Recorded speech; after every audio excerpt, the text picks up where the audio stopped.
Bien, pues vamos a dar inicio. Nuevamente, les damos la más cordial bienvenida a todas las personas que nos acompañan el día de hoy en esta transmisión de Viernes de Formación para una Cultura de Paz de la UAC. Y me voy a permitir presentarles a nuestro ponente del día de hoy, no sin antes agradecer las gestiones que hizo para esta participación el Observatorio de Derechos Humanos de la Universidad Autónoma de Querétaro, la maestra Citlali. Muchísimas gracias, Citlali. Bien, pues nuestro ponente del día de hoy es el doctor Leonardo Doroni Saturno.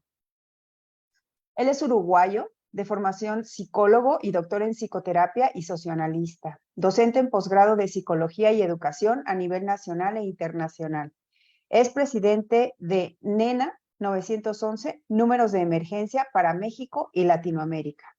En el área clínica se dedica a la atención del abuso y adicciones de sustancias, clínica del suicidio, atención en situaciones de emergencias y desastres, intervención en crisis y violencia de género, brinda atención individual de parejas y de familias. También es asesor en políticas públicas y construcción de protocolos de atención, a la par que realiza talleres y conferencias en el ámbito educativo para estudiantes, padres de familia, docentes y espacios comunitarios sobre estos mismos temas. Es cofundador del Frente Nacional para la Prevención del Suicidio de México, presidente de Acompañando Vidas de la Asociación de Suicidología de Latinoamérica y el Caribe, ASULAC, cofundador de la Red Iberoamericana de Suicidología, REDISUI, y de la Red de Suicidología de España. El día de hoy, el doctor Leonardo Doroni nos va a presentar la conferencia Educación Social, Compromiso Ciudadano y Políticas Públicas como ejes para la prevención del suicidio. Bienvenido, doctor. Muchísimas gracias y adelante, por favor.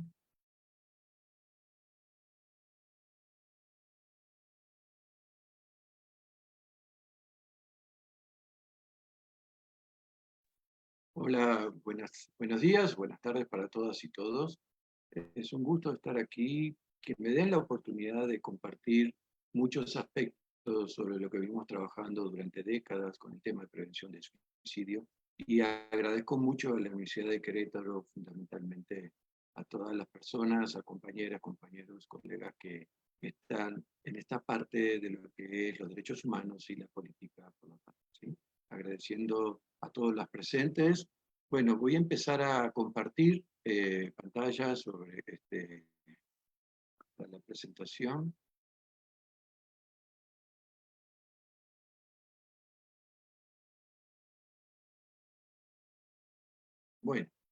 Bueno, como bien decía la compañera, lo que les quiero compartir el día de hoy, de este viernes, es que la educación social, compromiso ciudadano y políticas públicas, siendo ejes o como eje para la prevención del suicidio como tal.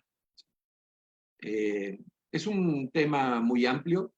De hecho, en este año me he dedicado a poder pensar sobre esta parte de la educación ciudadana y las políticas públicas como ejes para distintos tipos de conferencias. Cada año voy tomando ejes diferenciados porque es un tema tan amplio que de alguna manera tenemos que ir tocando sucesivamente, porque justamente como premisas nosotros tenemos que ver que el tema del suicidio es causado de forma multifactorial. No hay una causa única, ¿no? Sino que se congregan muchas variables para hacer la construcción de la conducta suicida. Por eso el suicidio es prevenible y además es un problema de salud mental. Últimamente, a partir de con el Frente Nacional de Prevención del Suicidio, hemos intervenido y haciendo simposios en el Congreso de la Unión, etcétera, y participando en las reuniones interinstitucionales, justamente para hablar de la importancia de la salud mental en esto de lo que es el suicidio. Hay que ver que las personas más afectadas a nivel mundial, y aquí en México fundamentalmente son jóvenes, que a partir de los 14, 29 años es la tasa más alta, pero esto no quiere decir que sea lo único, sino fundamentalmente hoy vemos, y con no solo asombro, sino con mucha preocupación, el aumento de suicidio infantil. Uno de los problemas que todavía tenemos como investigadores, fundamentalmente, es que el INEGI toma el suicidio a partir de los 10 años. No hay datos previos, digamos, de esas edades, por lo que es una gran dificultad para los procesos de investigación, pero constantemente con los distintos observatorios y con las inquietudes de los distintos colegas a nivel nacional, vamos viendo que el suicidio infantil, y hablo de suicidio infantil de 6, 7 años, 8 años, está aumentando alarmantemente. Por otro lado, nos habla mucho del suicidio de la tercera edad, eh, que es algo diferente en cuanto se le nombra más bien como un dejarse morir, que eso es otra forma de suicidio, y se solapa con el hecho de que tienen problemas orgánicos, en fin, ¿sí? Pero tenemos muchas personas de tercera edad, que lo vimos en la pandemia, con el tema de intentos suicidas y suicidio consumado. Claro que a nivel público estamos viendo toda esta parte del suicidio de los jóvenes fundamentalmente, y una de las grandes variables tenemos que ver que es la violencia de género. Tenemos que ver que las primeras adolescencias, vamos a decir, la violencia de género contra la mujer son los que provee más las variables para los intentos de suicidio, y más a la adolescencia tardía y más a los jóvenes tienen que ver con los varones por el hecho de no conseguir trabajo o salarios miserables, literalmente, donde no puedan construir un proyecto de vida como proveedores por de género. Por otro lado, tenemos que ver que las diferentes formas de violencia son prevalentes para crear las conductas suicidas. Y cuando hablamos de las diferentes formas de violencia, no solo de la violencia física, la violencia económica, la violencia psicológica, emocional, esos son factores sumamente importantes para ir tomando en cuenta. Y las diferentes formas de exclusión, discriminación, abandonos y rechazos son focos centrales para la producción del suicidio. Por eso tenemos que ver que uno de los grandes problemas que vemos fundamentalmente es que se le echa la culpa a la familia, cuando esto es una corresponsabilidad social. Con suerte la familia, los padres, las madres tienen que salir a trabajar y con suerte tienen trabajo para poder pagar la luz y otras cosas, ¿no? Mínimas para seguir sobreviviendo. Y los niños quedan solos en las calles, quedan solos, y no es culpa de los padres ni de las, ¿sí? Esto es algo que tenemos que ir pensando como sociedad y viendo las realidades de las formas productivas que tenemos en cómo poder subsanar esas condiciones comunitarias y sociales donde los niños están solos como tal, ¿sí? Por otro lado, las diferentes formas de exclusión, no solo en las distintas formas de las diversidades entre las personas, sino también en las exclusiones laborales, ¿sí? Fundamentalmente de dónde vienes, de qué formación estás, de qué universidad vienes, etc. Esas son otras formas de exclusión y de discriminación. Tenemos que ver también que la imposición cultural del hiperindividualismo, donde hoy estamos insertos, o sea, estamos en ese caldo social, por decirlo así, que implica una pérdida de la solidaridad, que implica la pérdida de la empatía, y esto hace a un proceso constante de una mayor ruptura del tejido social, socava el sostén del humano, socava el sostén y el acompañamiento, fundamentalmente desde lo comunitario, a cada persona, a cada familia, donde hoy el vecino, pues no sé ni quién es, y tampoco me interesa porque tengo mis problemas propios. Esa parte de falta de solidaridad o rompimiento axiológico de esos valores fundamentales hacen también a que sea afectado las personas y conduzcan a esa gran soledad y abandono social como parte de la construcción de la conducta suicida. Y si hablamos de cultura para la paz, pues estos son valores fundamentales también para estas mismas construcciones comunes. Por otro lado, tenemos que ver, como para ir comenzando en este título de lo que es el ciudadano.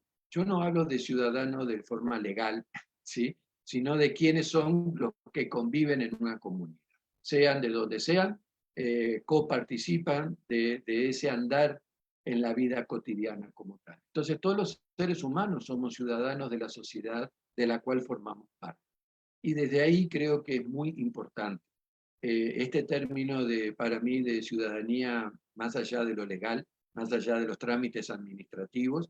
Yo creo que como ciudadanos somos responsables, corresponsables, y fundamentalmente co-construimos la vida cotidiana entre todas las personas, que convivimos en los espacios públicos, convivimos en nuestras comunidades, nuestra sociedad, nuestra región y en este tema, por supuesto que es abierto, vamos a decir, porque tiene un continuo cambio fundamentalmente, ¿no? Las sociedades van cambiando por realidades fundamentalmente también económicas de desarrollo y de productividad. Vemos los grandes cambios por la explosión demográfica que ha tenido Querétaro, ¿no? En estos últimos años, ¿sí?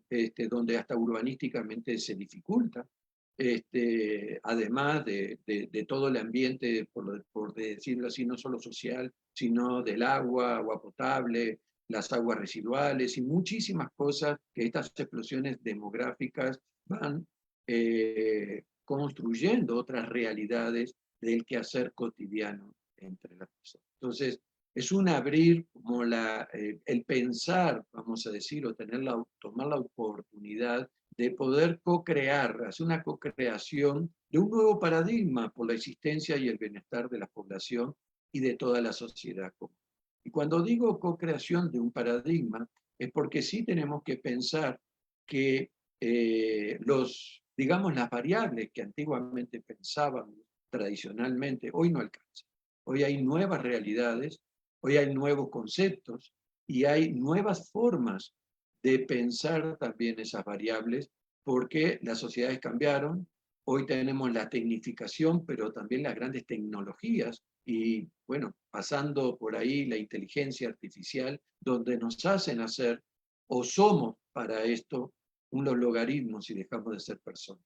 Esos logaritmos crean la ingeniería social para ciertos fundamentos, digamos, de estructuras del poder, y donde nosotros tenemos que repensar esta parte si queremos seguir siendo o empezar a hacer logaritmos, o somos personas que tenemos necesidades, anhelos, y tenemos justamente nuestras formas de ilusión y esperanza de cómo vivir y cómo ser en una sociedad y cómo construir nuestras propias sociedades. Por eso también es una lucha, no contra la tecnología, no contra la inteligencia artificial, pero sí es una lucha para que lo humano incluya la inteligencia artificial, y no que la inteligencia artificial excluya la parte humana y nos convoquen como un simple logaritmo andante por ahí. Entonces también es algo para ir pensando en todo este nuevo paradigma de la existencia humana, conjuntamente con la co-creación de la existencia de las tecnologías que van avanzando. Y esto es algo que me preocupa mucho realmente, ¿no? Porque también quieren crear las inteligencias artificiales para acompañar a personas, cuando la parte afectiva y emocional es única, el acompañamiento que se pueda dar para cada persona, y no es un logaritmo en ese sentido. Por eso también tenemos que repensar toda esta parte de cómo usar las tecnologías, por supuesto, para un bien social, y no usar las tecnologías para una destrucción o para una exclusión, o un genocidio social, como en muchos lados están empezando a pasar. Bueno, por otro lado tenemos que ver que lo social, la educación, son condicionantes también. Existen ciertos condicionantes de todo esto que estamos hablando, ¿no? Estos nuevos paradigmas, que incluye también esta parte de los bots, la inteligencia artificial, las redes sociales, no como red social de personas, sino las redes sociales tecnológicas de los WhatsApp, los Facebook, etcétera, donde muchas veces las personas discutimos con un bot y no con otra persona, ¿no? Y ya ha habido ciertas situaciones, hasta de enamoramientos virtuales con inteligencias artificiales. Entonces tenemos que ir viendo y y pensando estas otras realidades como tal que condicionan la existencia y la vida de una persona. El ser social se constituye a partir de las experiencias sociales particulares. Eso es lo que tenemos que hacer énfasis. ¿Sí? O sea, no nacemos ya como ser social, sino nos vamos constituyendo como tal. Tenemos que ver que vamos, al ser construidos, ¿no? Nos vamos construyendo, entramos en ese caldo que vamos consumiendo a medida que nos vamos desarrollando como tal. Y las toxicidades sociales, por decirlo hoy, las violencias sociales, las incorporamos también. Y por eso hoy en las instituciones educativas se llega a las violencias en el aula, a las violencias en los corredores, en los espacios públicos. Y no solo es bullying, porque tenemos que hablar de violencia escolar también y violencia interpersonal en todos los factores de las nociones de la violencia. Por eso, la interacción con el contexto son esas experiencias sociales que nos constituyen y construyen al sujeto, a la persona histórico-cultural. Se forman de aprender a negociar significados y significantes que vamos construyendo desde nuestras formas de percibir, de nuestras formas de sentir, ¿sí? Y que permiten construir un sentido personal que integra el sentido social de la vida y sus objetivos. Por eso, en estas construcciones y en estas negociaciones de los significados y los significantes, vamos a hablar mucho también de lo que es todo el tema de las propagandas, los más medias, la información, ¿no? Y todo lo que eso influye en la psiquis de cada persona como tal, y por lo tanto, en los procesos de deslocación cultural, porque hoy podemos hablar quizás de una multiculturalidad, pero es una apariencia esta multiculturalidad muchas veces porque hay una imposición cultural de un sistema operante como tal. Hay una constante mediación interpretativa que hacemos cada persona y nuestra cultura de pertenencia o nuestra cultura donde convivimos en esa vida cotidiana. Esa mediación interpretativa es lo que va generando formas de memoria, percepción, interpretación, análisis de la realidad y, por supuesto, los manejos emocionales y las conductas que generamos. Esas conductas que generamos es el resultado de todos estos procesos psicológicos que van interactuando y se van construyendo con esta parte de lo social. Por eso, esta parte de la mediación interpretativa abarca hoy el sistema operante como texto ecoambiental de las políticas e ideologías operantes en la época para cada generación, para cada persona, cada grupo y cada núcleo social y comunitario en donde convivimos como tal. Esas son otras variables que tenemos que ir tomando en cuenta. Ahora,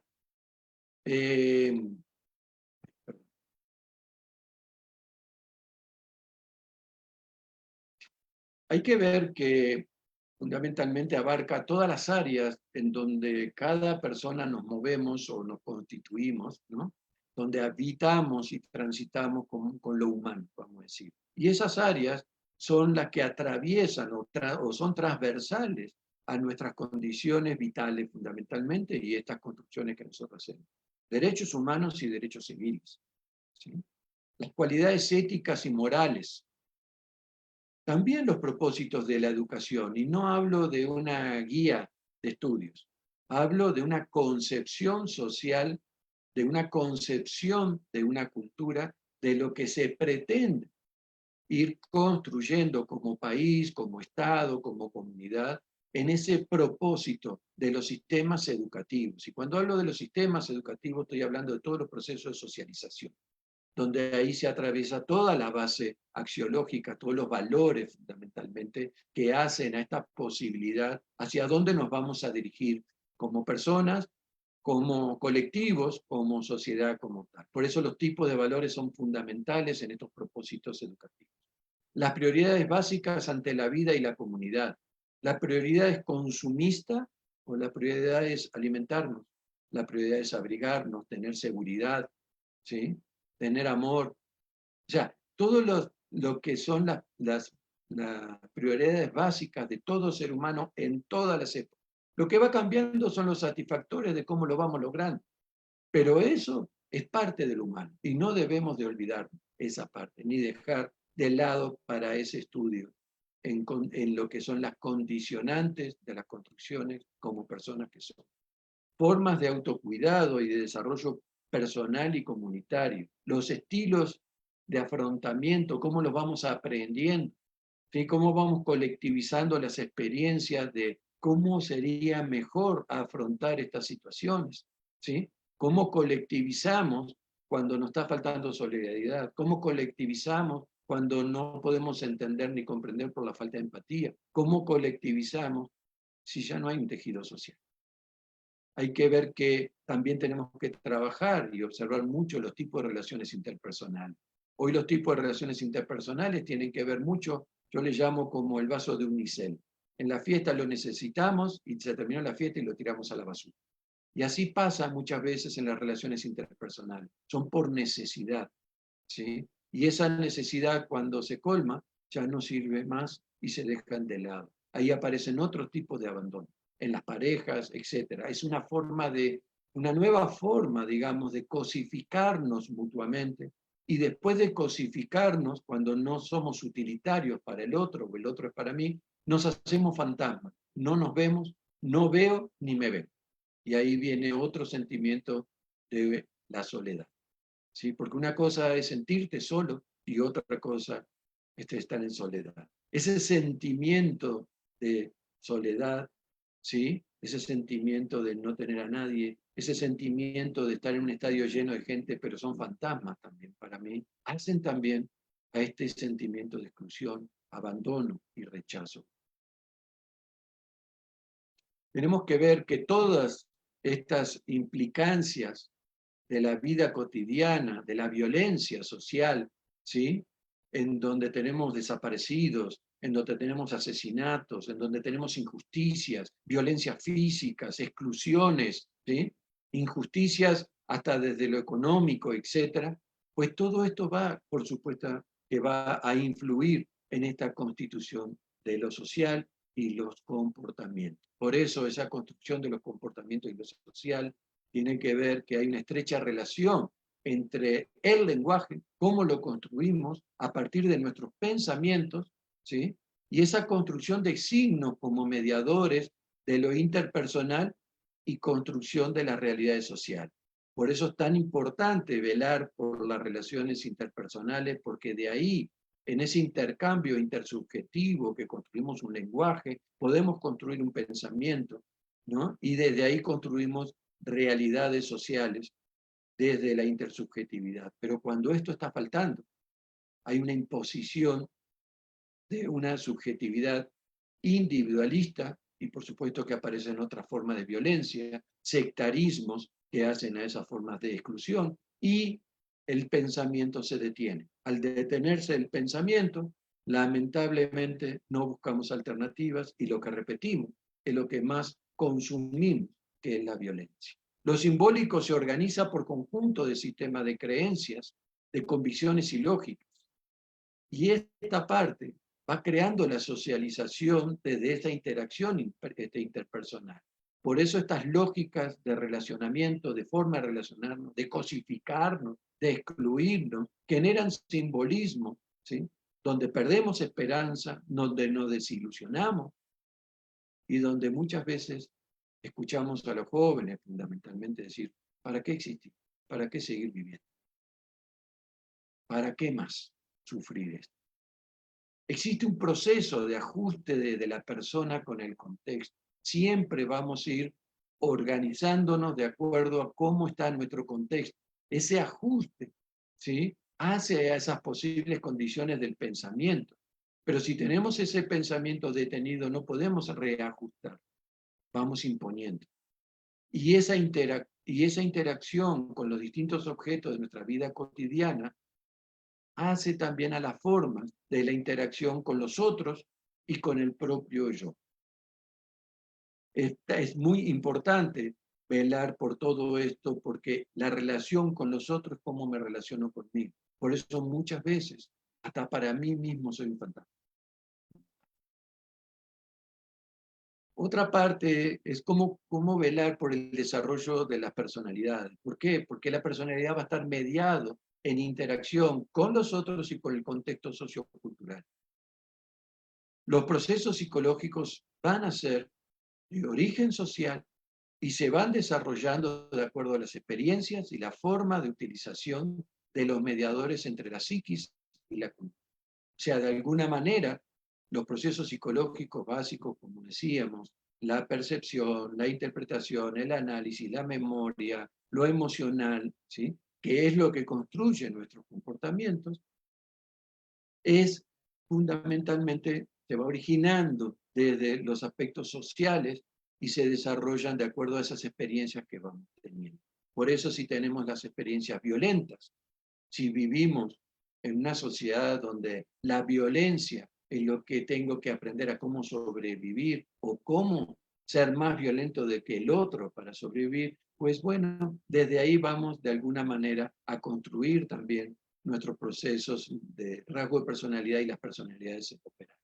Hay que ver que la interacción social orienta fundamentalmente la funcionalidad de los procesos psicológicos superiores, la inteligencia, ¿sí? Va orientando cómo vamos a hacer uso de la inteligencia, para qué vamos a hacer uso de la inteligencia. El para qué es una pregunta fundamental que muchas veces se ha exorcizado, por decirlo así, de los sistemas educativos y del pensamiento de lo que son las habilidades, ¿sí? Fundamentalmente. El para qué no puede faltar en la vida de la persona, en la vida de una comunidad y de lo social, porque el para qué te da la orientación, ¿sí?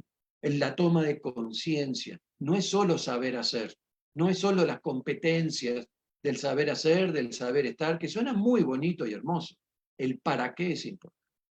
Porque si yo puedo saber hacer, soldar unos cablecitos y no sé para qué es, puedo darme una bomba atómica y que la hagan explotar. El para qué me va a permitir a mí buscar esa ética y de mi moral poder definirme si quiero seguir en eso o no. Ese para qué es lo que me va a orientar mi forma de ser, de andar en la vida, ¿sí? Y fundamentalmente de cuáles van a ser los objetivos, hacia dónde yo voy a elegir con mis decisiones. Por eso, el promover la realización consciente y el control voluntario de las acciones y de las actividades pasa mucho con este para qué, porque este para qué te interpela a tu conciencia, te interpela a tu moral y fundamentalmente te interpela a tu vida. La materialización de lo social se manifiesta a partir del comportamiento de las personas mediante la utilización de los signos, los significantes, para utilizarlos en el control de la actividad propia y colectiva, cuando los significados culturales y personales se construyen justamente a partir de esa existencia. Vean la importancia que nosotros tenemos en esta educación social, ¿sí? En esta educación no solo como ciudadanos, sino fundamentalmente en esta educación social que apunta a esa persona que va a construir comunidad, que va a construir sociedad como tal.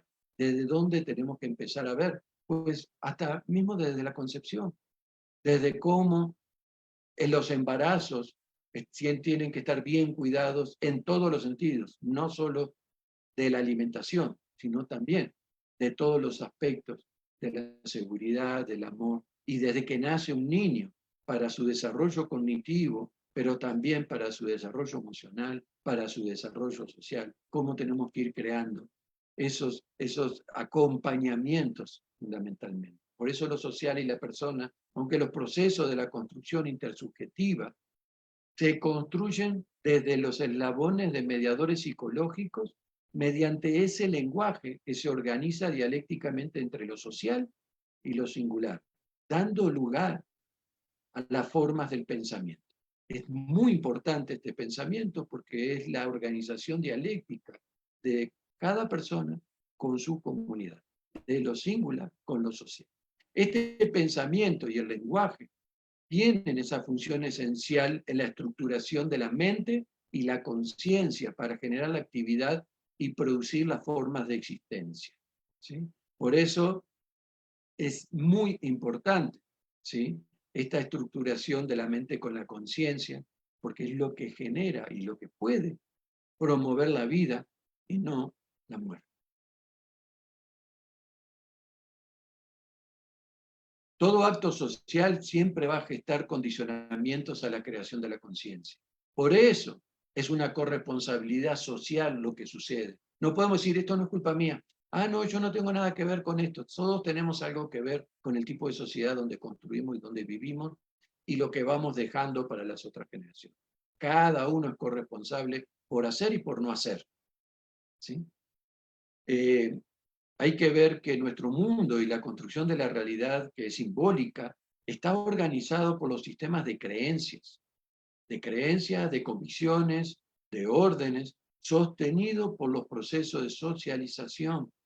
Por eso esta parte de creer que ya no es posible creer, ¿sí? Que ya no es posible tener esperanza, es una construcción y es una convicción que el mundo joven fundamentalmente se ha construido, pero no por ellos, sino por todo lo que nosotros co-construimos en nuestra sociedad. Vamos creando las verdades, entre comillas, que referencian dialécticamente nuestras propias convicciones. Por eso los procesos mentales cambian con el modo de producción y en el contexto donde estamos dentro de la cual vamos socializando. Por eso es tan importante crear espacios de paz, de convivencia, ¿sí? Y de conciliación, porque esos espacios de conciliación y de paz tienen que ver con este proceso de socialización, ¿sí? Y donde nuestros procesos mentales pueden reconstruir hacia otras formas mucho más beneficiosas y de bienestar para cada uno. Los procesos de estos desarrollos sociales y humanos que se gestan a partir de esta actividad productiva es por lo cual se construyen los satisfactores de acuerdo a la acción transformadora que tenemos de la cultura. ¿Sí? Por eso, esta parte, este título de la persona, lo social y la producción de realidades como base que estructura el suicidio, tiene que ver que esta acción transformadora por los sistemas productivos que hoy hacemos, estamos construyendo y produciendo suicidio. No se trata de criminalizar a la persona que se quiere suicidar, más bien criminalicemos la sociedad que estamos construyendo, o que la hemos construido y la seguimos profundizando. El lenguaje y las formas comunicativas van a determinar esas construcciones de realidades por donde las percepciones y los sentidos construyen la subjetividad por donde evaluamos, ¿sí? La existencia y van a estar determinando formas de estar y de ser constitutivas a lo identitario mediante las acciones que hacemos y fundamentalmente los roles que cumplimos, los roles que actuamos como tal. Esos mismos roles es la parte de las conductas, hábitos que no tomamos conciencia, muchas veces son inconscientes, pero no quiere decir que no los actuemos. Y por eso somos co-constructores de la violencia también. Aunque no nos guste la violencia y no nos demos cuenta, muchas veces en la vida cotidiana, en nuestro día a día, construimos formas de violencia también. Y tenemos que tomar conciencia de esto. ¿Para qué? Para tener espacios de reflexión, para confrontarnos, no para criminalizar, sino para decir, te estás equivocando, checa esto lo que está pasando, checa esto lo que estás haciendo.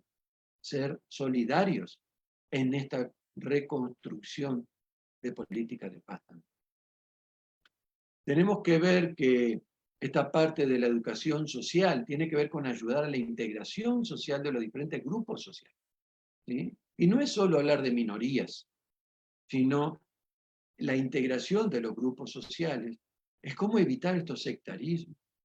¿Sí? Es donde podamos compartir las distintas visiones, las alternativas y las distintas oportunidades. Ser solidarios en las oportunidades existentes. Fomentar la promoción cultural y la participación social. Claro, para esto tenemos que tener tiempo, que no existe.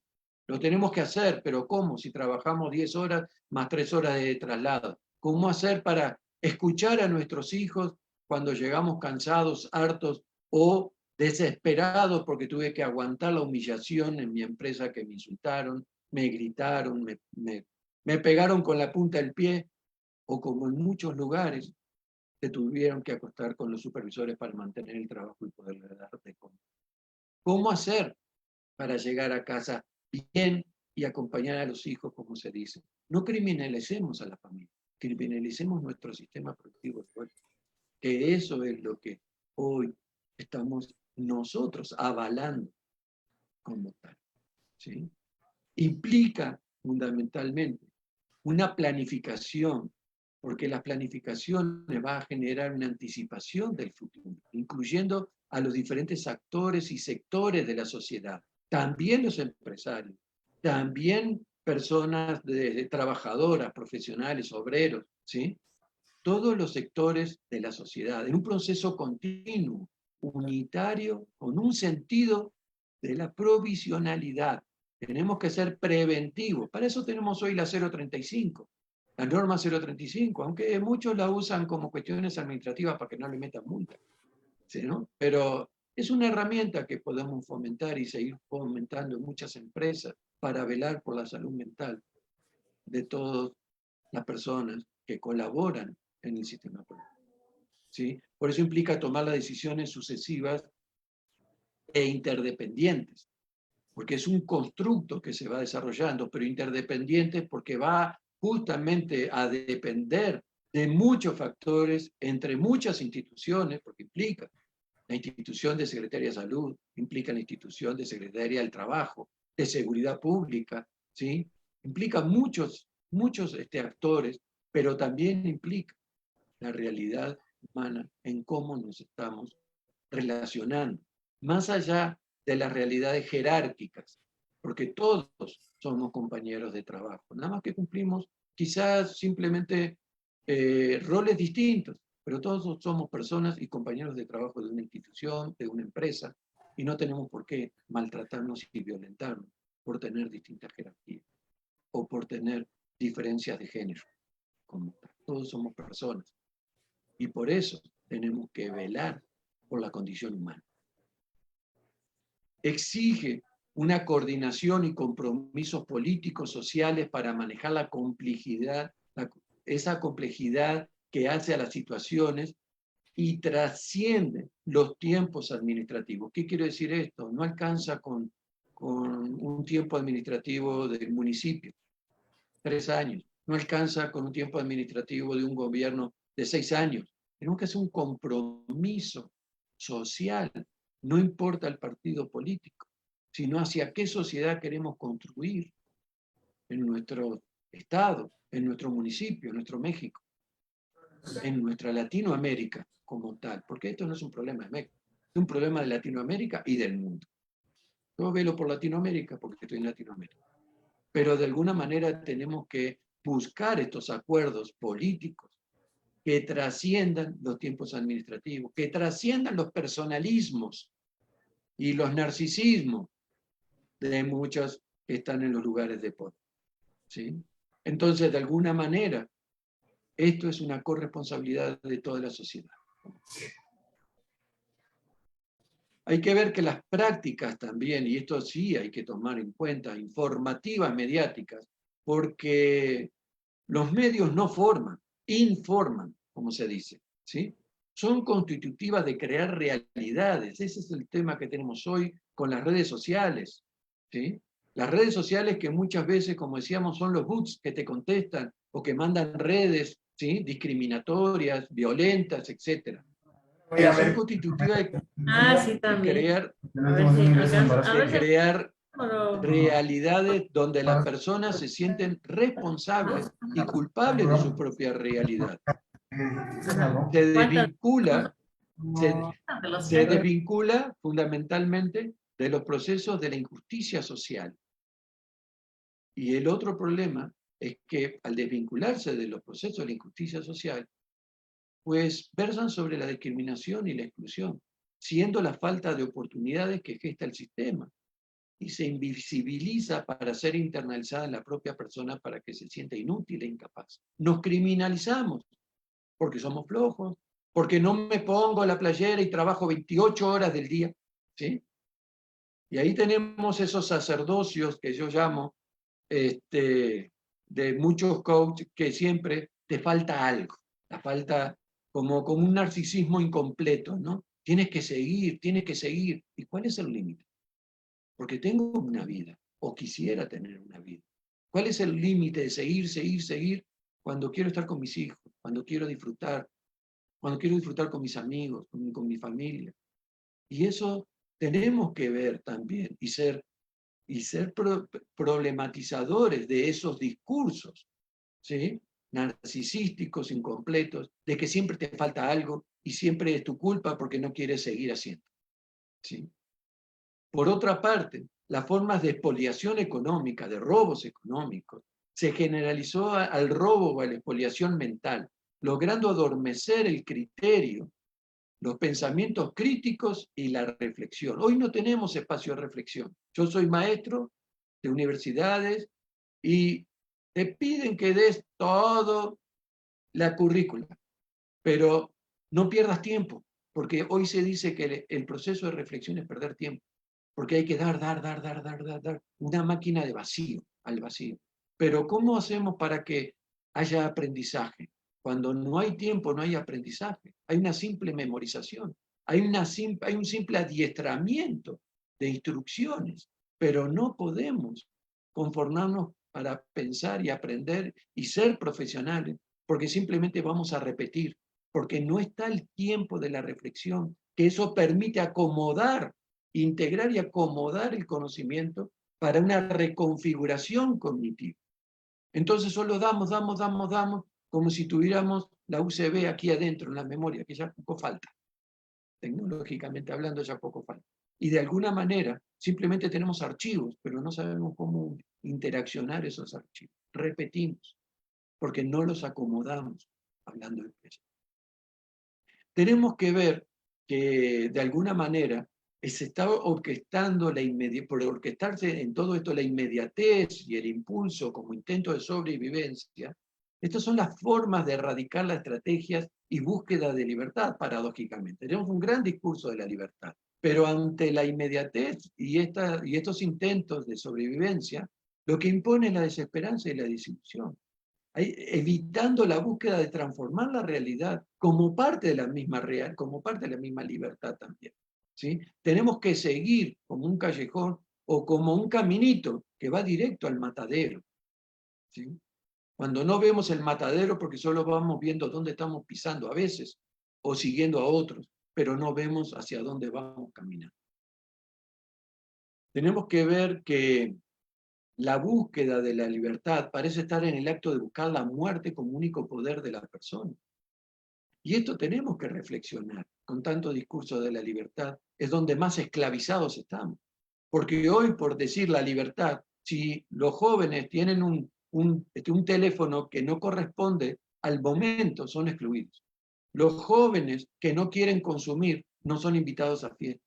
Los jóvenes, y como también adultos, adolescentes, niños, si no tiene una marca tal de tenis, de playera, son excluidos, son violentados. ¿Y esa es la libertad que vivimos? Pregunto. ¿Eso es el discurso de la libertad? ¿O el discurso también de la libertad que tú puedes hacer todo lo que quieras y llegar hasta donde quieras? Es falsedad. ¿Cuántas oportunidades falta para la mayoría de nuestras poblaciones latinoamericanas para llegar a ser universitarios, para llegar a tener un trabajo con salarios dignos? ¿Dónde están esas oportunidades? No es que quieran, dentro de lo que pueden, podrán elegir lo que quieran, pero no todo se puede. Y este es otro discurso, que en la vida no todo se puede, que tenemos que aprender a frustrarnos, pero también tenemos que aprender a participar y luchar por las importancias. No es solo querer, es también darte cuenta de lo que puedes o no puedes. Y dentro de todo eso están tus límites y las limitaciones. Por eso, toda esta parte, digamos, de esta falacia de estos discursos, conlleva fundamentalmente que la persona se siente incapaz, son esos mandatos y leyes de cómo vivir. Esas leyes que a muchas o la mayoría de nuestra gente son ajenas a esas personas por las condiciones de existencia de ese contexto que las determina. ¿Cuántas personas no tienen internet? No solo para ver esta conferencia, sino para haber seguido estudiando hasta en el COVID, en la época del COVID. Y todavía siguen sin internet. ¿Cuántas comunidades? ¿Cuántas comunidades no puedes trasladarte porque no tenés un peso para el camión? ¿Sí? O no puedes salir porque se te inundó la calle y pasó el arroyo, el río, y ya no tenés cómo salir.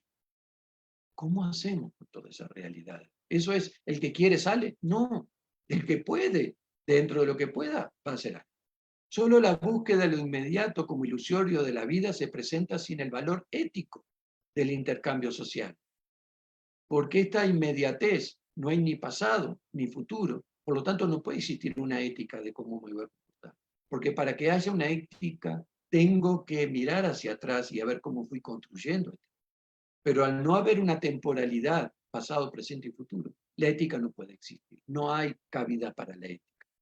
Es a lo que se me ocurre en el momento. Y esto hace imponer la guerra de uno contra el todo, siendo un reto de desigualdad y condenando a la muerte o a la aniquilación, a la exclusión, deseando a la persona terminar con el infierno impuesto por la idea de eternizar la condena por no sentirse o ser capaz. ¿Qué tenemos que promover? Pues viene la parte de las propuestas, por decirlo así, de todo esto que es, cada frase o cada punto es una conferencia más. Por eso decía, es muy vasto todo esto, ¿no? Pues responsabilidad personal y comunitaria, corresponsabilidad en seguridad pública. Cuando hablo de seguridad pública no hablo de la institución, de los policías.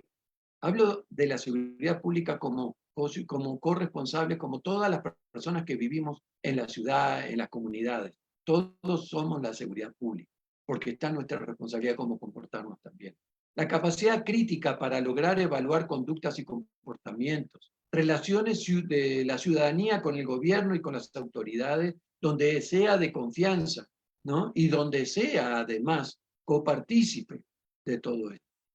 Porque tenemos que crear formas participativas, democráticas, pero no por la palabra de la democracia, sino formas participativas donde seamos escuchados y escuchadas todas las personas que estamos conviviendo en este momento intergeneracional, ¿sí?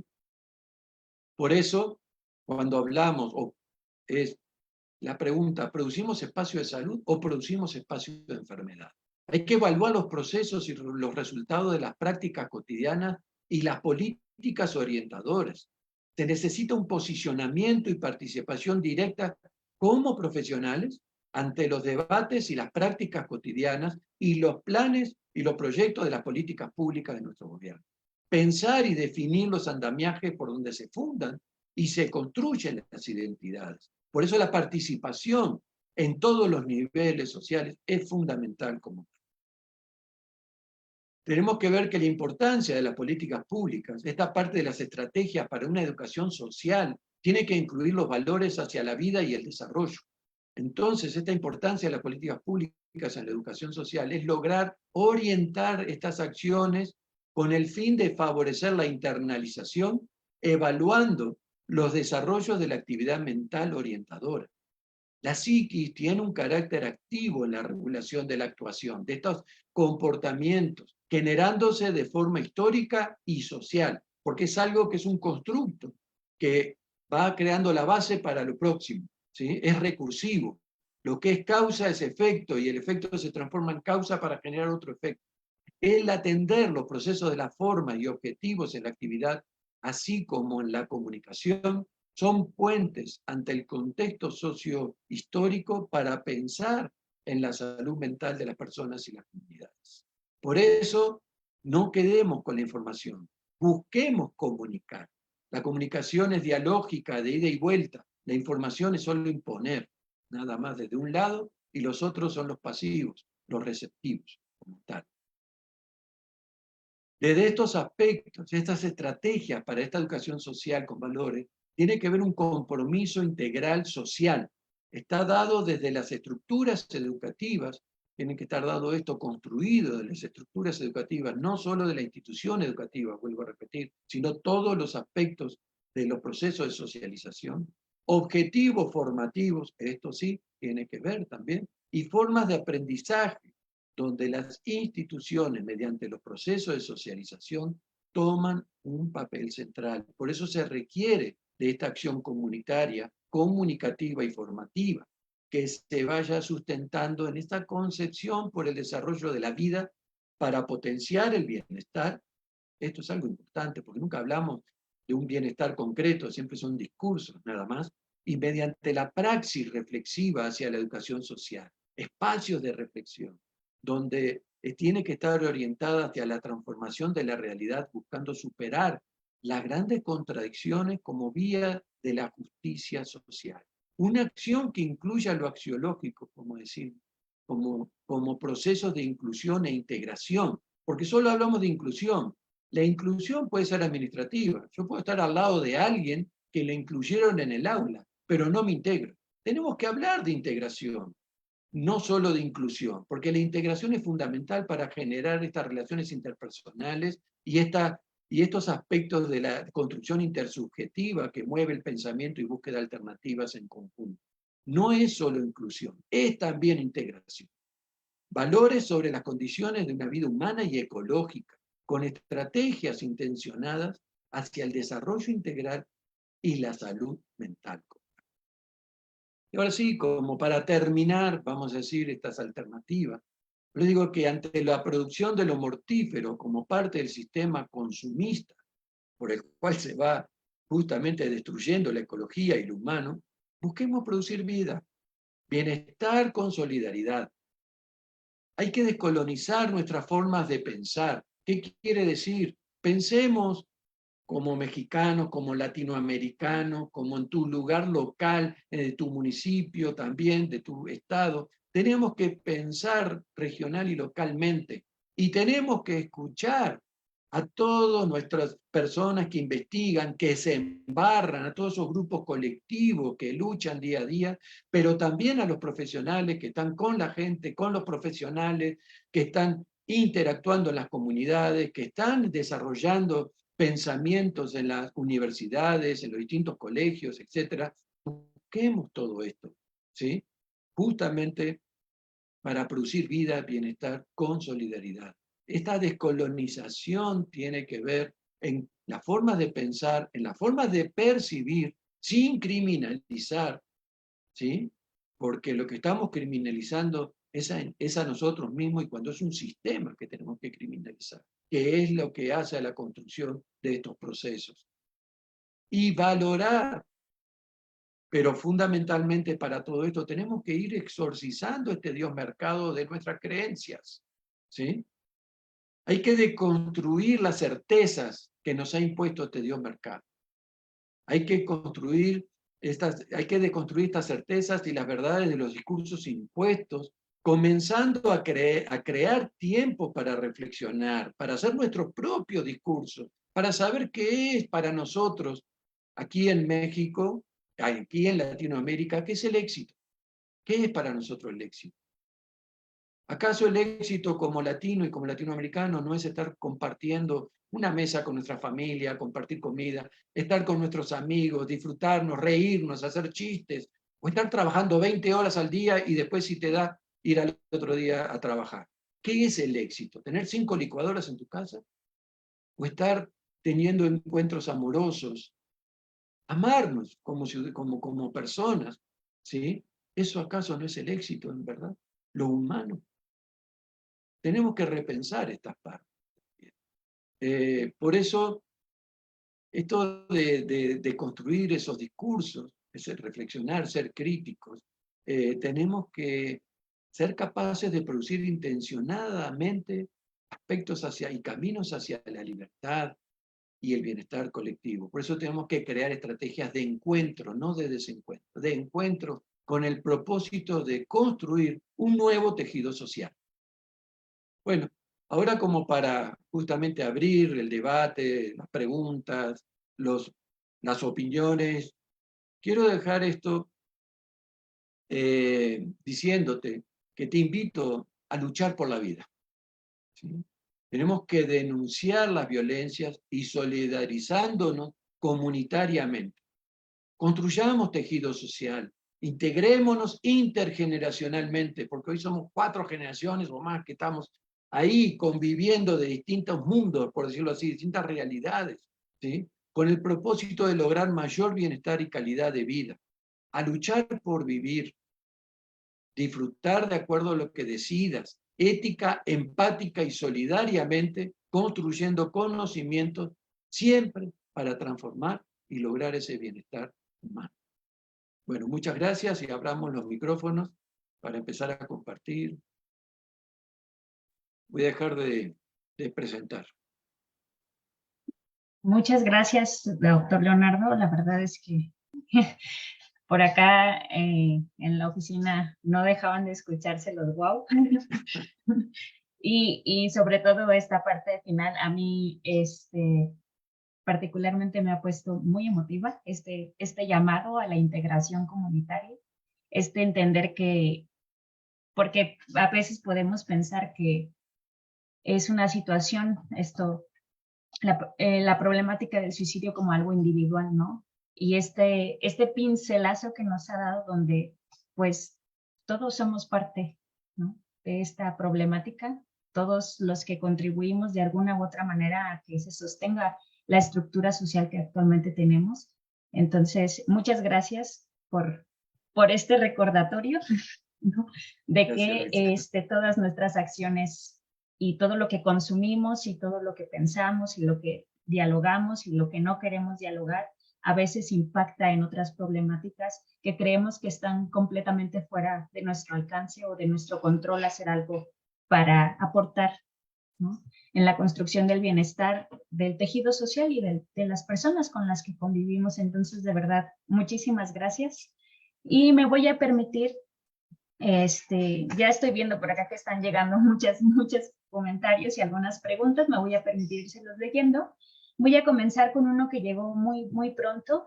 Recién usted abrió como la conferencia y Nicole nos dice que en 2004, en su pasar por diferentes escuelas como psicóloga, detectó alumnos de los primeros años escolares que no tenían una ideación suicida como tal. Sin embargo, llegaron a tener accidentes fatales después de estar cursando por una depresión infantil por sucesos familiares.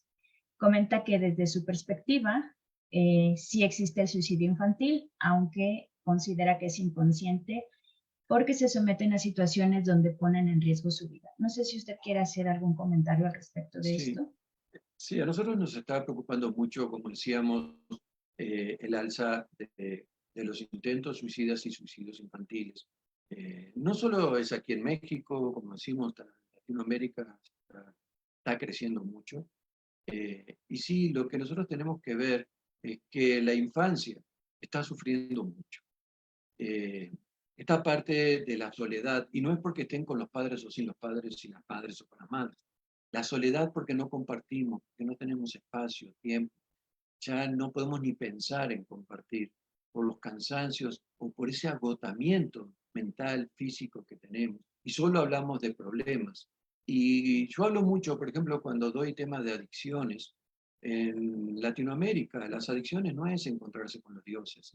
En Latinoamérica, las adicciones es para poderte anestesiar y olvidar que mañana no tendrás para pagar la luz o mañana no tenés que darle tortilla con sal a tus hijos. Es una forma de evasión y decir, quiero anestesiarme de todos los problemas. Hay una gran realidad también que solo nos estamos enfocando a lo negativo. En esta parte, cuando, por ejemplo, estaba la pandemia, todo eran cuántas muertes, y yo decía, a ver, ¿por qué no pasamos también la otra parte del mundo? ¿Cuántas cosas solidarias tenemos? La gente lo que hace, cuántas construcciones artísticas que se comparten en las comunidades, cuánta belleza en la naturaleza tenemos. ¿Por qué no compartimos también todo eso? Y solo compartimos muertes, dramas, ¿sí? Cuando tenemos, el mundo es muy diferente a eso. Eso no es el mundo, es una partecita del mundo. Tenemos muchas cosas bellísimas que podemos compartir, disfrutar. Y los niños, el problema es que solo escuchan y viven que la vida es un drama, un problema, y que es tan difícil vivir que prefieren mucho. Los accidentes tienen que ver, nosotros hablamos de las conductas para suicidios. Ese es otro tema. Que las estadísticas de suicidio en verdad mienten. Y mienten porque hay mucho más suicidios de lo que hay, de lo que muestran las estadísticas. ¿Por qué? Porque cuando se hace una estadística, se toma quien hizo las actas de funciones, por decirlo así. Y estuvimos haciendo un congreso sobre el tema de suicidio en Costa Rica con compañeras de Ecuador, de otros lugares de España también. Fuimos haciendo el estudio de las cartas de las actas de las actas de muerte, vamos a decir, que hacen los gobiernos, y veíamos que muchos de ellos tienen opciones, y el que se le ocurre poner muerte por accidente, eso va a ir para muerte por accidente y no va a la estadística de muerte por suicidio, ¿no? El que se murió porque se tomó, como en las zonas semirurales tenemos insecticidas, pues va a poner muerte por intoxicación y va a estadística de muerte por intoxicación, no va a estadística de muerte por suicidio. Y eso es otra realidad que tenemos. Lo sabemos como investigadores, pero también la población, que a veces se preguntan números. Los números son dibujos, vamos a decir, porque el sufrimiento humano es vivido, no es. Muchísimas gracias, doctor Leonardo.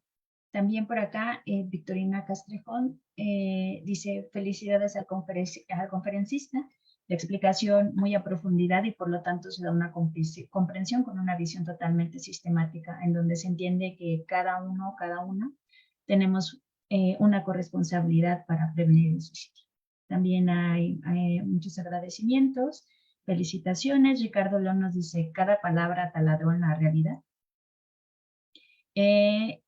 Y Mariano Braga nos pregunta, ¿cuál es el índice de suicidios en jóvenes privados de libertad que no han cumplido los 18 años?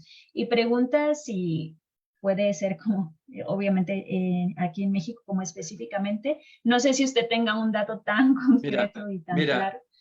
Los datos están, pero no me baso en datos, porque cuando hablamos sobre el suicidio en cárceles, primero que nada, para prevenir el suicidio tenemos que desear la vida del otro. Mismo como terapeutas, como psicoterapeutas, psicólogos, no podemos atender al otro como si fuera un número de expediente, o como hay que apurarnos porque ya me toca irme, ¿no? Tenemos que tener el deseo por la vida del otro. Y en las cárceles lo que hay es el deseo de la muerte, ¿sí? Hasta socialmente, ¿cuántas veces escuchamos que los que están encarcelados, que se mueran, que los maten antes? Y todos esos discursos sociales que hacemos. Entonces, claro que dentro de las cárceles hay muchos suicidios, pero no solo el suicidio por consumo de sustancias, que también hace el aumento a esta conducta suicida por los niveles de ansiedad, por las despersonalizaciones que generan sustancias, etc. Como también las violencias, ¿sí? Las violencias sociales y las violencias dentro de las cárceles también provocan suicidio. Por eso hablábamos del distinto tipo de violencia. En las cárceles hay muchísimos suicidios, pero ahí hay un deseo que se suicide, hay un deseo de muerte, porque no solo por los que están dentro de las cárceles trabajando, sino por la misma sociedad, porque se criminaliza. De hecho, todos somos víctimas sociales.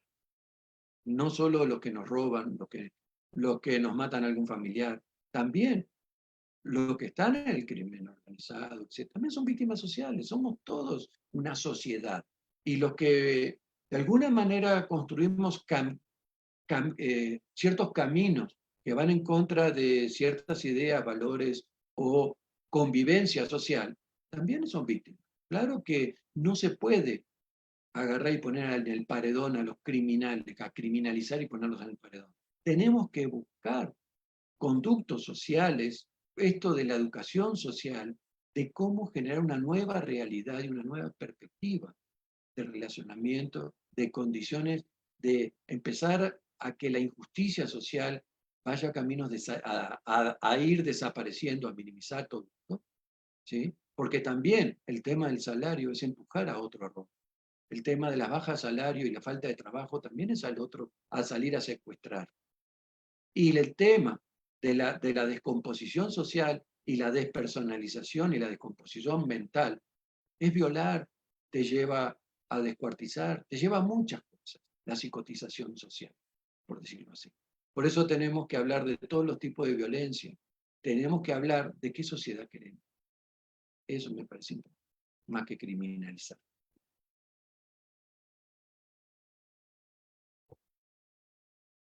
Muchísimas gracias, doctor Leonardo. Es que todavía suenan acá los wow. Sí, es muy increíble esta visión que nos está dando. La verdad es muy sincero agradecimiento por por su contribución y su colaboración. También hay acá un grupo de preguntas. Sí. Quizás no tendríamos tiempo para desmenuzar una a una, pero lo que estoy viendo al leerlas es que hablan sobre la salud mental en los espacios educativos.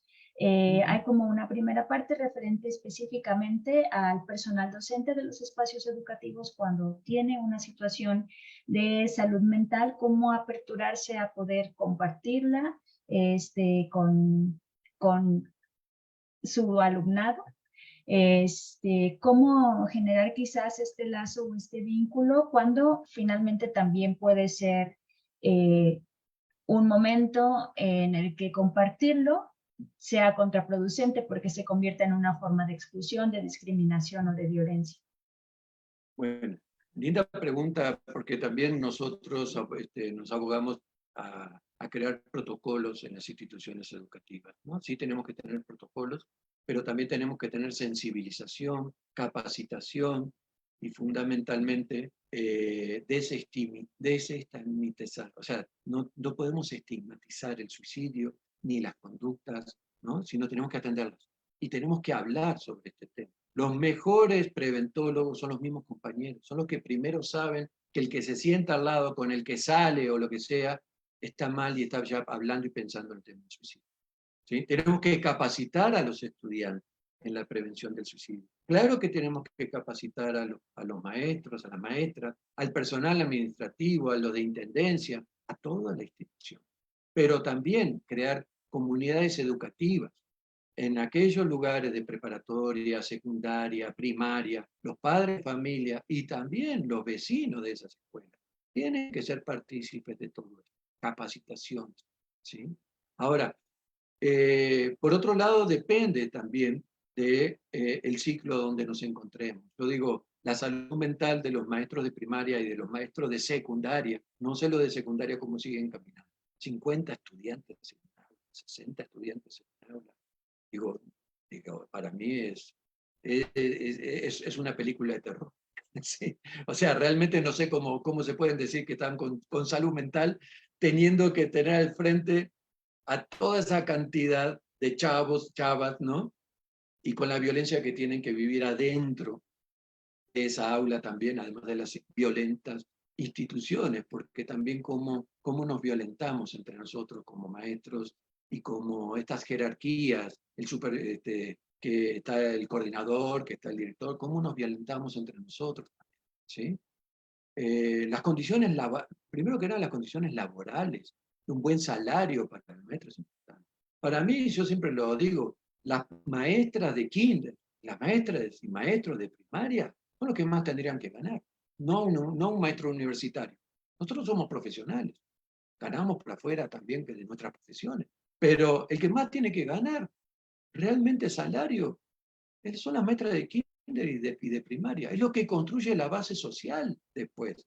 Después lo recibimos nosotros, muy maleados, ¿no? Decimos, no saben esto, o vienen dañados. Pues sí, porque no podemos recomponer tan sencillamente, y hay cosas que no se recomponen si no lo hacemos desde niños. ¿Cómo puede una maestra de primer año de escuela primaria identificar los problemas de dislexia de un alumno? Lo identificamos en las universidades. Ay, no sabes sumar. Ay, no sabes escribir. Tenés dislexia. ¿Nunca te dijeron?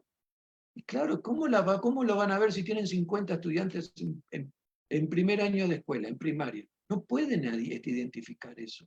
Y si no se hace algo ahí, ya después se cierra la ventana de lo que puede ser la estimulación y el desarrollo cerebral, vamos a decir, esa plasticidad para buscar acciones que la dislexia se vaya desapareciendo, ¿no?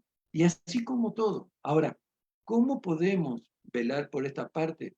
Tenemos que tener protocolos de qué hacer. Por ejemplo, el maestro de aula no solo está para escribir el pizarrón o para dar lecturas, también está para cuidar la violencia escolar, para intervenir como adultos en la violencia escolar, no solo el bullying, sino cuando un compañero se ríe del otro, pues todos estamos para aprender, hasta nosotros como maestros nos equivocamos, ¿sí? No es burlarnos, puede dar gracia, pero no es burlarnos, ¿sí?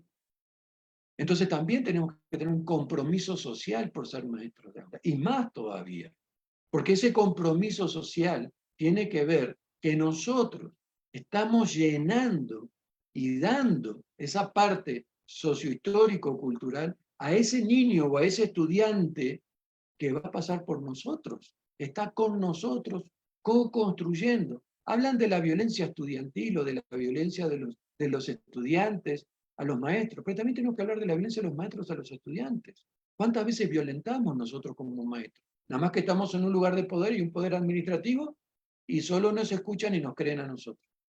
¿Sí? Cuidado con todo esto. Cuando estigmatizamos a un estudiante por lo que sea, porque se porta mal, entre comillas, o porque es de otra orientación sexual, o porque viene pintado el cabello de verde y azul, ¿sí? ¿Cuántas veces como maestros estigmatizamos en esos prejuicios y no nos dicen nada?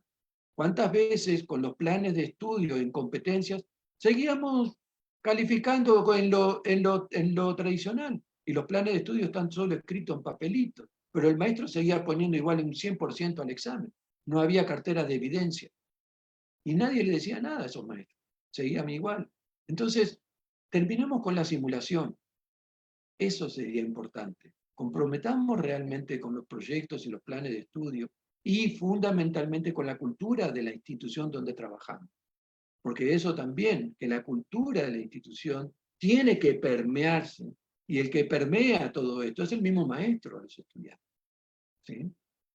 Entonces, claro que tiene que haber un psicopedagógico, claro que tutorías, no tiene que estar solo como la NUYES, administrativa.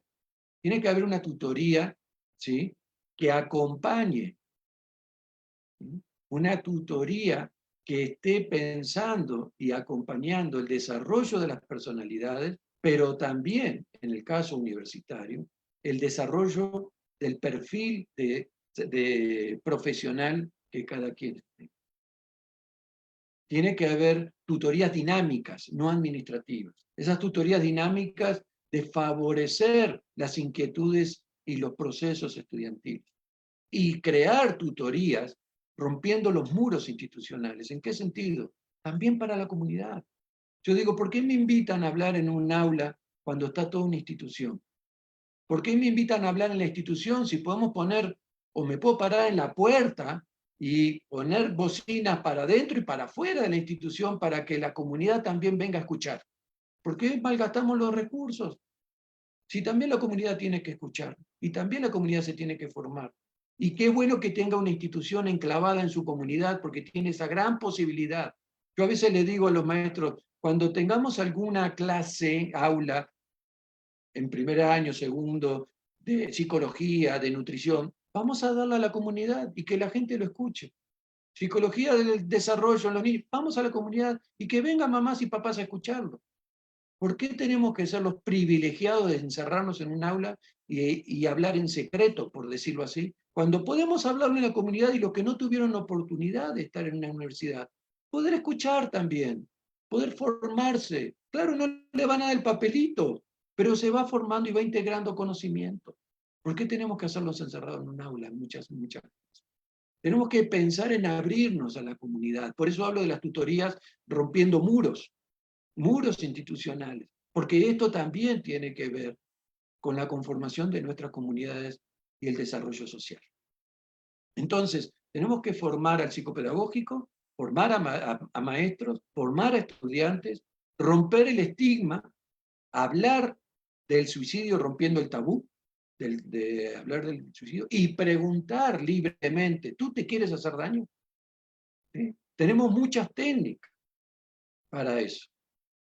El PAR, que es el plan, acción, recursos. Tenemos muchas técnicas muy sencillas que cualquier persona puede aprenderlas para preguntar. Lo hacemos en los primeros auxilios psicológicos.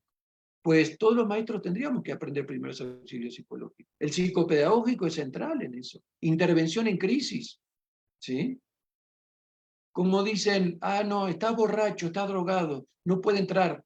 Perdón, yo lo dejo entrar porque es el lugar más seguro del estudiante. ¿Cómo lo voy a dejar ir borracho o porque haya consumido una sustancia lo voy a tirar para afuera? ¿Para que se reviente con el carro o se mate o maten a otros en la calle?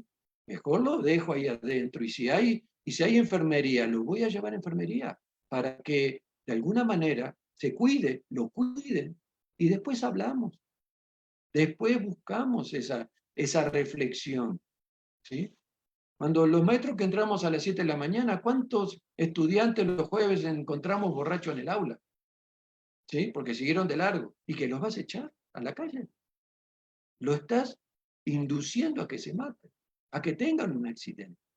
Hay que revisar esta parte institucional, ¿sí? Y por eso también tenemos lugares de enfermería para contención. Y si no hay lugar de enfermería, está intendencia y un lugar para contención. Y llamar a responsables para que vengan en todo caso a buscar a este joven o a esta joven y que la lleven a una atención. Pero no podemos tirarlo afuera, porque tenemos una responsabilidad, no solo institucional, sino también tenemos una responsabilidad social, y más por ser maestros. Muchas gracias, doctor Leonardo. Por el tiempo, me voy a permitir leer una pregunta más. De todas maneras, vamos a compartir, bueno, le vamos a pedir al doctor Leonardo si nos puede compartir un contacto al cual puedan ustedes comunicarse con él si tienen algunas otras dudas o comentarios. Pero por tiempo me voy a permitir leer esta más. Es de Leticia Bautista y pregunta, ¿cómo buscar la comunicación en adultos ya con cierto pensamiento más firme sobre la desesperanza? Bueno, sí, por eso digo, a partir de ciertas edades es cada vez más difícil. Nosotros tenemos que velar también por la espiritualidad. Cuando hablo de espiritualidad, no hablo de religión en sí. La espiritualidad es mucho más que eso. Es cómo nos relacionamos con la vida, ¿sí? Y claro que el adulto tiene una experiencia de vida muy frustrante quizás, y por eso tiene un discurso ya fijo, por decirlo así, rígido, por la experiencia de vida. Y claro, nosotros como hacemos la clínica del suicidio, es acompañar ese dolor. Pues podemos decir, claro, yo te entiendo todo lo que estás sufriendo y entiendo tu forma de ver, de sentir, pero además entiendo tu experiencia de vida. Además que quizás ahora, por estar hablando conmigo, podemos repensar esas realidades y generar algo diferente. Entre los dos podemos generar algo diferente. Quizás intentaste muchos años hacer algo distinto y no pudiste. Intentaste hablar con otros y no encontraste la forma. Pues yo te propongo que en este encuentro que estás haciendo conmigo, contigo, entre los dos, o entre los cuatro, que seamos 5, 10, pues podamos pensar y reflexionar juntos y tomar esas experiencias, pero para cambiarlas de signo y hacerlas positivas en el sentido de que es una experiencia de aprendizaje y no repetir, buscar algo diferente. Cuando hablamos de la resignación, por ejemplo, la resignación no es bajar los brazos, como yo le digo, es resignar. ¿Cómo hacer de lo negativo algo positivo? Sí, no es lindo haber vivido cosas muy jodidas, como yo digo, pero es decir, aprendo de eso para no volver a caer. ¿Sí? Aprendo para no volver a caer. Eso es lo positivo, es un aprendizaje. Y es acompañar al otro, tiene que ver con acompañar su sufrimiento y avalar su dolor, avalar lo que está sufriendo. No decir, ay, no, pero no digas eso si el sol está bonito. No, para él no está bonito el sol, ¿no? Y la vida es linda, no, por eso está así, porque para él la vida no está linda. ¿Cómo vamos a contradecir? Eso es no escuchar. Escuchar es avalar su dolor. Entiendo que la vida como la ves y como la viviste es un desastre y puede ser horrible para ti. Pero te propongo trabajar juntos unas semanas y poder reflexionar y a ver si encontramos alternativas diferentes y encontrar un puente hacia otra vida, hacia otra realidad, pero hacerlo juntos. Solo no vas a poder. Yo tampoco lo puedo hacer, pero contigo nos vamos a ayudar juntos. Eso es un discurso, una forma de encarar al otro por el deseo de que el otro viva también.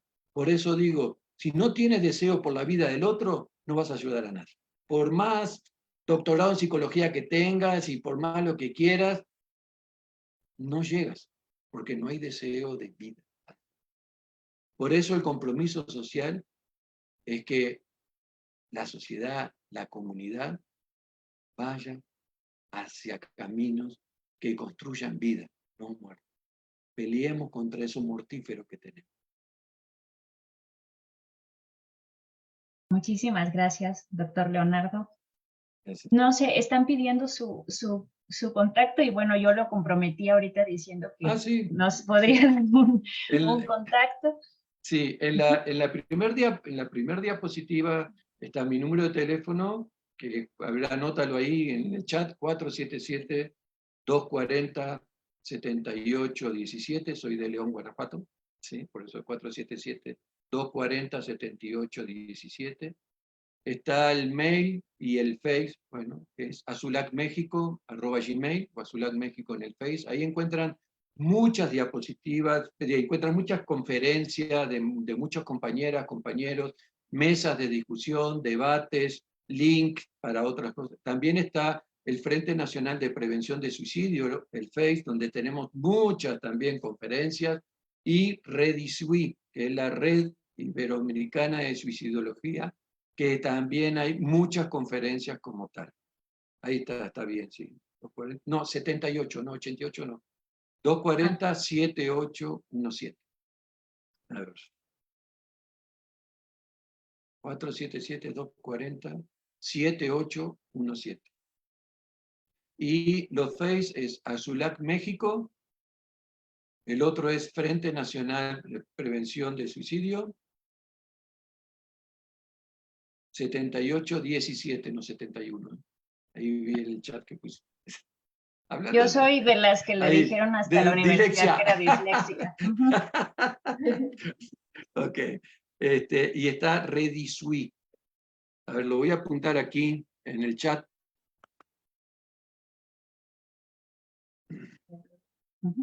Redisui. Después le voy a apuntar Azulac, México. Y le apunto Frente Nacional de Prevención del Suicidio. Y ahí tienen también los Face, donde se pueden meter. Hay muchas conferencias, muchas mesas de debate, ¿sí? Hay artículos, ahí pueden meterse a investigar, a escuchar, bueno. Excelente, muchísimas gracias, doctor Leonardo. Bueno, y también como es costumbre aquí en el programa, para ir cerrando, le voy a ceder la palabra a mi compañera Carolina Pacheco, que nos va a dar el mensaje de la semana con todo esto que doctor Leonardo ha compartido. Muchas gracias, doctor Leonardo. Adelante, Caro. Muchas gracias, Luisa. Gracias a todo el equipo. Gracias, doctor Leonardo, por esta maravillosa conferencia de un tema que es complejo de abordar y al que es necesario ponerle como luz y foco precisamente por lo importante que es el tratarlo. Recuerdo un caso hace algunos años en alguna ciudad de aquí de nuestro país, donde hubo un caso de suicidio en una escuela particular de un niño de primaria. Y el accionar de la escuela fue como ocultar el caso, ¿no? Como silenciar, como no hablar de ello. Y creo que es un reflejo, ¿no? También de lo que en la sociedad puede pasar ante esta problemática y que precisamente nos da cuenta de cómo nos compete el actuar en comunidad. Y al respecto, pues les comparto un poema que me parece pertinente para el tema del día de hoy, de John Donne, que se llama Las campanas doblan por ti. Y me permito leerles. ¿Quién no echa una mirada al sol cuando atardece? ¿Quién quita sus ojos del cometa cuando estalla? ¿Quién no presta oídos a una campana cuando por algún hecho tañe? ¿Quién puede desoír esa campana cuya música lo traslada fuera de este mundo? Ningún hombre y ninguna mujer es una isla entera por sí mismo. Cada persona es una pieza del continente, una parte del todo. Si el mar se lleva una porción de tierra, toda la tierra quedará disminuida, como si fuera un promontorio o la casa de una de tus amistades o la tuya propia. Ninguna persona es una isla. La muerte de cualquiera me afecta, porque me encuentro unida a toda la humanidad. Por eso, nunca preguntes por quién doblan las campanas, doblan por ti. Y bueno, con esto les deseo un excelente fin de semana. Muchas gracias por seguirnos haciendo comunidad en este espacio y les cedo la palabra a la maestra. Muchísimas gracias, Caro. Muchísimas gracias, doctor Leonardo. Pues creo que ha sido un llamado a la conciencia y a despertar para todos los que tengamos acceso a esta conferencia. La verdad es, todas sus palabras han atravesado mi ser y seguramente el de varios de los que estamos aquí. Bien, pues vamos a entregarle su constancia por su amabilidad de habernos donado esta conferencia, de haber participado. Y me voy a permitir leerla. La Universidad Autónoma de Querétaro y la Dirección de Atención a la Comunidad Universitaria, a través de la Coordinación de Gestión Educativa para una Cultura de Paz, otorgan la presente constancia al doctor Leonardo Doroni Saturno por haber impartido la conferencia Educación Social, Compromiso Ciudadano y Políticas Públicas como ejes para la prevención del suicidio. Muchísimas gracias. Le invitaría a darnos un mensaje de cierre para al final yo dar las últimas invitaciones a nuestro auditorio. Bueno, yo creo lo importante es que todos compartamos, más allá de una conferencia, que compartamos vida, ¿no? Compartamos con nuestras familias, con nuestra comunidad y con todos los que nos rodeamos muchas veces y en el espacio público, poder velar por un bienestar juntos. Porque si no hay un bienestar juntos, no hay un bienestar personal. Entonces apunto siempre a esta parte de velar por la vida comunitaria, de honrar también las historias, las personas que han construido muchos quehaceres para nosotros hoy estar aquí y seguir adelante, porque también nosotros vamos a dejar cosas que otros van a seguir profundizando, y por eso el andar es hacer camino, y el camino, como se dice, vamos sembrando en esta forma de vida nómada que cada uno va construyendo. Muchas gracias. Muchísimas gracias, doctor. Y pues bueno, los invitamos a atender las redes que nos informó el doctor, a tomar su número telefónico, y los invitamos a seguir haciendo comunidad. Invitemos siempre a una persona a estos viernes de formación, a checar el Facebook de la Coordinación Cultura de Paz UAC, y ahora tenemos también un Instagram que se llama del mismo modo, en donde podrán ustedes encontrar esta conferencia grabada para que pueden reproducir y consultar posteriormente para fines académicos, por favor, y en donde pueden encontrar todas las otras que hemos dado, así como otras noticias de otros eventos y acciones que estamos haciendo que pudieran interesarles.